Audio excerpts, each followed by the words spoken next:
First of all welcome to all my YouTube channel Krishna physics classes. तो बच्चों, आज हम बात करने जा रहे हैं थ्योरी ऑफ रिलेटिविटी के एक इम्पॉर्टेंट टॉपिक के बारे में जिसका नाम है लेंथ कॉन्ट्रैक्शन। तो बच्चों, इस टॉपिक को पढ़ने से पहले हम कुछ प्रैक्टिकल एग्जांपल लेंगे जिसके थ्रू आप समझ सकते हैं कि लेंथ कॉन्ट्रैक्शन क्या है। बेसिकली क्या होता है कि जनरली हम देखते हैं कि जब हम ऐसे किसी रोड पे खड़े हैं और हमारे सामने से कोई भी व्हीकल पास होता है, जैसे कोई कार पास होती है, तो जब कार पास होती है तो कार की मैक्सिमम स्पीड क्या हो सकती है? 100 किलोमीटर पर आवर हो सकती है ना, या 120 हो सकती है, इतनी स्पीड होती है। तो उस केस में जब हम कार को देखते हैं तो कार हमें एक नॉर्मल उसकी जो लेंथ है, प्रॉपर लेंथ 3 मीटर की है या 5 मीटर की है, 5 मीटर की है, तो वो 5 मीटर की लेंथ हमें दिखाई देती है। तो एक्चुअल लेंथ उसकी जो कार की होगी, जो एक्चुअल लेंथ यदि 5 मीटर की है तो वो 5 मीटर की ही हमें नज़र आती है, क्योंकि कार की स्पीड क्या है? 100 किलोमीटर पर आवर होती है। लेकिन यदि इसी कार की स्पीड को वेलोसिटी ऑफ द लाइट के इक्विवेलेंट कर दिया जाए, यदि कार हमारी वेलोसिटी ऑफ द लाइट के इक्विवेलेंट मोशन करती है, तो उस केस में यदि कोई ऑब्जर्वर उसको ऑब्जर्व करेगा तो जो कार की लेंथ होगी, लेंथ ऑफ द कार, वो यदि पहले 5 मीटर थी तो अब ये कितने मीटर दिखाई देगी? 3 मीटर हमें दिखाई देगी। मतलब उसकी लेंथ प्रॉपर लेंथ से क्या हो जाएगी? कुछ कम हो जाती है। इसी को हम कहते हैं लेंथ कॉन्ट्रैक्शन।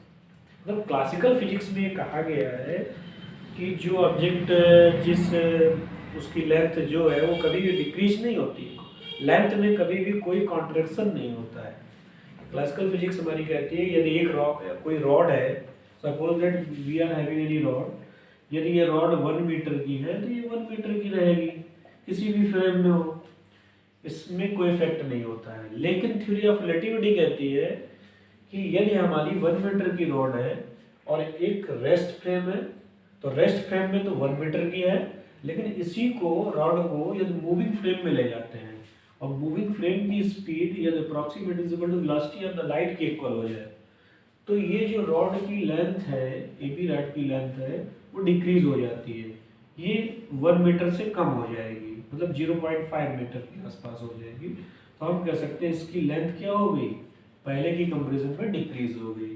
तो वही हमें आज इस टॉपिक में पढ़ना है कि लेंथ कॉन्ट्रैक्शन कैसे होता है। और कॉन्ट्रैक्शन जो भी होता है हमेशा along the direction of motion, मतलब एक्स एक्सिस में ही कॉन्ट्रैक्शन होता है, वाई एक्सिस में कॉन्ट्रैक्शन नहीं होता है। तो चलिए बच्चों, इस टॉपिक को पढ़ने के लिए दो साइंटिस्ट हमारे आए थे। इसको लॉरेंज फिट्जजेराल्ड कॉन्ट्रैक्शन के नाम से भी जानते हैं, क्योंकि इसमें दो साइंटिस्ट थे, लॉरेंज और फिट्जजेराल्ड। उन्होंने भी इस रिलेशन को माइकलसन मोले एक्सपेरिमेंट के द्वारा प्रूव किया था। तो इसमें आज हम सबसे पहले बात करेंगे कि लेंथ कॉन्ट्रैक्शन का कैसे मतलब डेरिवेशन करते हैं। तो एक हम डायग्राम बनाने जा रहे हैं।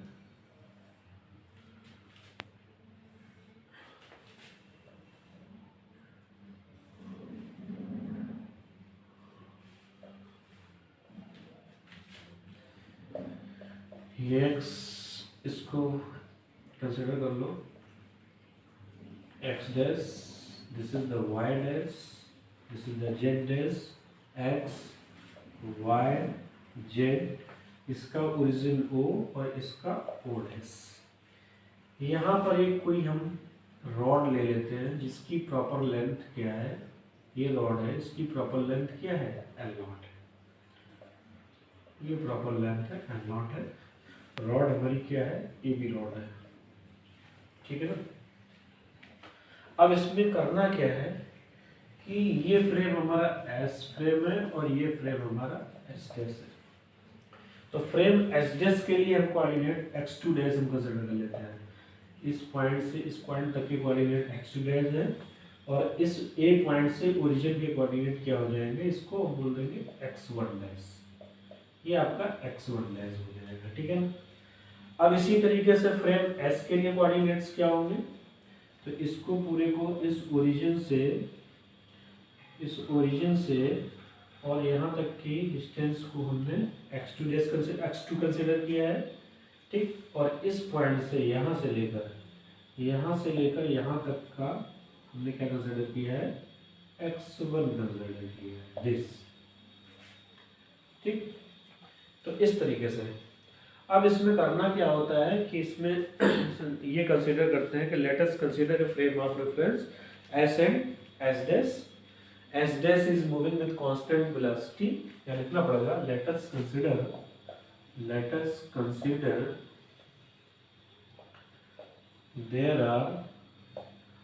there are two frame of reference S and S dash. S dash is moving with constant velocity with respect to S। ठीक है। तो उस केस में हमें निकालना क्या है कि हमें इसमें दोनों ऑब्जर्वर के लिए इसकी लेंथ को ऑब्जर्व करना है, मतलब लेंथ के बीच एक रिलेशन निकालना है। तो सबसे पहले हम फ्रेम बात करते हैं, जो हमारा फ्रेम है कि इसमें हम एस डैश की बात करते हैं, the length of the rod etch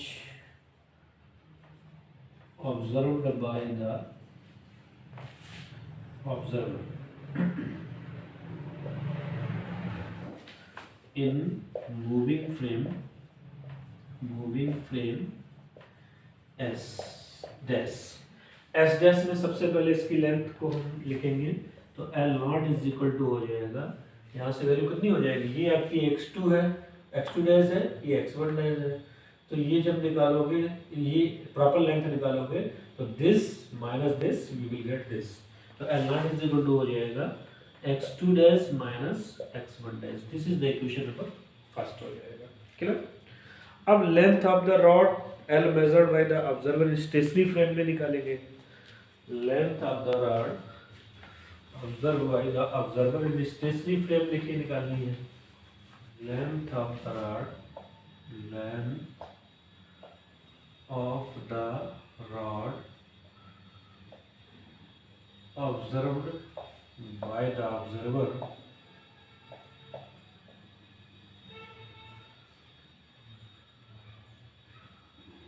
by stationary frame। ठीक है। स्टेशनरी फ्रेम के लिए कैसे निकालेंगे, स्टेशनरी फ्रेम हमारा क्या है, एस के लिए। तो इसकी लेंथ फ्रेम एस के लिए जब इसकी लेंथ होगी तो L इज इक्वल टू, ये यहाँ से लेकर इस ओरिजिन से लेकर यहाँ तक ये डिस्टेंस क्या है, x2 है, और ये डिस्टेंस हमारी x1 है। तो L इज इक्वल टू बन जाएगा x2 minus x1। Lorentz formation का यूज करेंगे तो x डैश इक्वल टू होता है x minus v t upon square root 1 minus v square by C square, ये फार्मूला होता है। ठीक है ना। तो यहाँ से x2 डैश की वैल्यू निकालेंगे तो x2 डैश इक्वल टू हो जाएगा x2 minus v t upon square root 1 minus v square by C square. Clear.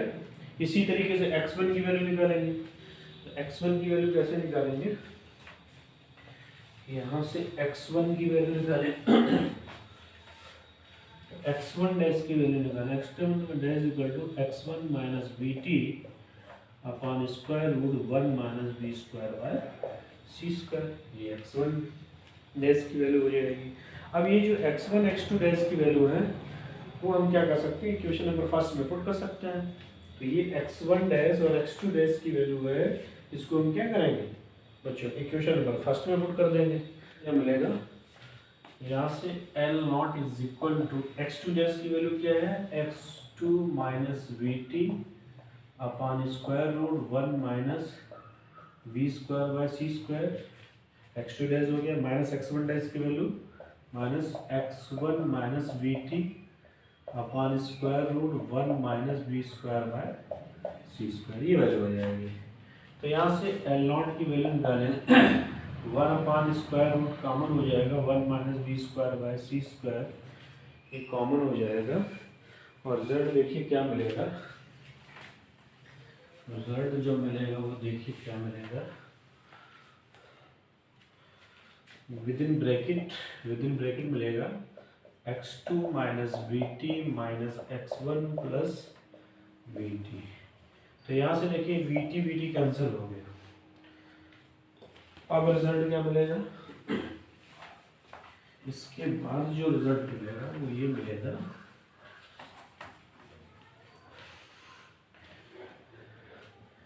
कि L0 इज इक्वल टू हो जाएगा x2 minus x1 upon square root 1 minus B square by C square. ये result आपको मिलेगा। अब इसमें देखिए equation number 2 में देखिए इक्वेशन नंबर 2 बनाई है। L इज इक्वल टू आपको मालूम है L is equal to x2 minus x1, ये इक्वेशन नंबर 2 मालूम है। तो यहाँ लिख सकते हैं L0 is equal to L upon square root 1 minus B square by C square मिल जाएगा। तो इससे L की वैल्यू फाइंड आउट कर लीजिए। तो L की वैल्यू निकालेंगे, that is implies we will get L is equal to L0 square root 1 minus B square by C square. तो इससे ये रिजल्ट मिल गया। अब इससे क्या क्लियर होता है कि जो हमारी L मेजर्ड लेंथ है, L यहाँ पर क्या है, मेजर्ड लेंथ है। तो ये जो मेजर्ड लेंथ है वो प्रॉपर लेंथ से किस फैक्टर से कांटेक्ट कर जाती है, root 1 minus B square by C square, इस फैक्टर से कांटेक्ट कर जाती है। ठीक है ना। तो इस तरीके से लेंथ कॉन्ट्रैक्शन में आप ये डेरिवेशन पढ़ते हैं। ठीक है ना।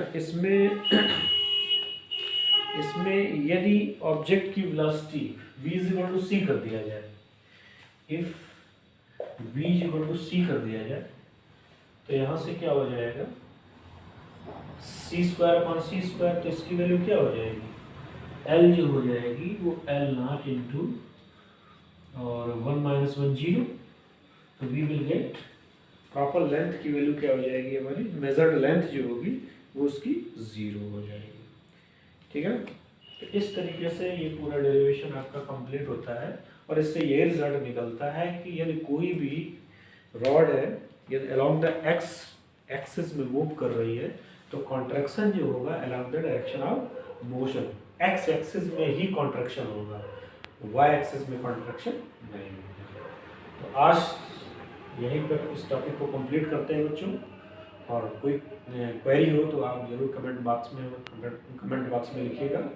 तब तक के लिए सभी को बाय।